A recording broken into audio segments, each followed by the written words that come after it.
Gun Owners of America, Gun Owners Foundation, Gun Owners of California, California Pistol Rifle Association, and the Second Amendment Foundation, along with some other individual plaintiffs, have teamed up to sue California over their 1984-esque Big Brother law. So let's go ahead and talk about it.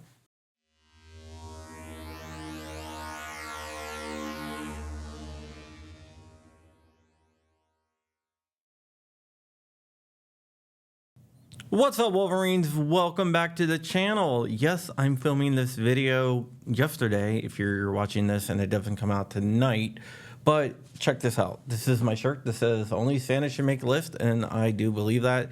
It is a shirt that I used to sell in my old gun store. It's not around anymore, but hey, it's a pretty cool shirt. This is John Crump News, where we discuss 2A every day. So go ahead, like, comment, and subscribe. It really helps me out with engagement, and engagement is key to this whole YouTube thing. Today, we're going to be talking about what is going on in California.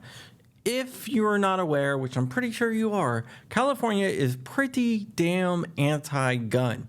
And they've been trying to pass a bunch of laws that are anti-gun. And there is a new law that is going into effect on January 1st of 2024 that is going to affect all FFLs, including home dealers. And it's really something out of 1984. And there is a Big Brother element to it. And we're going to get into that in a second. The law is known as SB 1384. I think it would have been better if it was SB 1984, but it's 1384, even though it is a 1984 Orwellian-esque law. What it requires is for every gun shop, including home dealers, to install really expensive systems that not only monitor video, but monitor sound. Yes, every time someone fills out a 4473 or buys a gun in California, they will be videotaped and audio recorded. And not only that, but the state will have access to those videos and those audio recordings no matter what. These systems are not cheap. One big box store actually spent around $250,000 on one location to install a system that is capable of what California wants.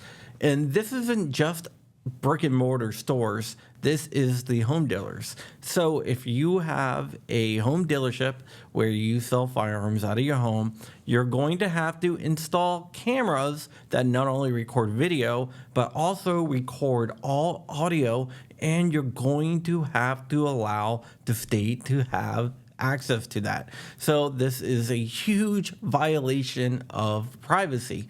You're basically pitting Big Brother into your home. You're going to have to post signs around your business or home, because a lot of these businesses are ran out of the home, stating that everyone that comes into your home will be videotaped and audio recorded, which raises a few different issues here. This is so Orwellian that it's not even funny. So let's go ahead and talk about the violations of the Constitution that these gun rights groups are claiming. The first thing that they are claiming is First Amendment violations. Because by putting cameras and audio recorders into private homes and private businesses that do not want them there, you are infringing on their right to free speech, right to anonymous speech, because you do have the right to anonymous speech, freedom of association, because you're basically showing the state everyone that you're associating with, which is not a good thing, because the states have been known to exploit that quite a bit. And they are also stating that this is discriminating against gun owners, because you are going to be audio recorded and video recorded. And with AI and stuff like deepfakes and stuff, this could be very dangerous. Also, with voice recognition software and facial recognition software, which I know a little bit about, that can be very dangerous, and they can pull this stuff from that and actually create a database that can identify people by their voices or by their face. And before someone says, oh, the technology can't do that with biometrics, yes, it can. And I'm kind of an expert at biometric engineering. So I know what it can do more than most people. And yes, it can actually do that. There is also another claim that it violates your Second Amendment rights. And think about it, it does. The Bruin decision said that everything dealing with guns have to be consistent with the text, tradition, and history of the Second Amendment. I can guarantee you the Founding Fathers were not videotaping people buying guns, and they were not recording people's voices that are buying guns either. So right there, it fails the Bruin test, which should be quite obvious to not only the gun rights people, but the California, but they don't care about your constitutional rights at all. There is a Fourth Amendment violation as well because it is a general warrant, because you are requiring people to install this stuff in their homes if they run a gun business out of their home. Also, it violates their private property rights if they run it out of a brick and mortar store. And it also violates their reasonable expectation to privacy. Now, if you're out on the streets, you really don't have a reasonable expectation of privacy. But if you are in your own home or someone else's home or in a business that you own, then you do have the expectation of privacy. And California is basically kicking that to the curb, stating that there is no reasonable expectation to privacy, which is absolutely ridiculous and runs afoul of multiple Supreme Court cases. Now, the California Constitution also has a provision for privacy in their Constitution. So not only is this violating the federal Constitution, but it is violating the California Constitution. And the people in Sacramento should know that, but they either don't or they don't care. It also violates the Takings Clause of the Fifth Amendment.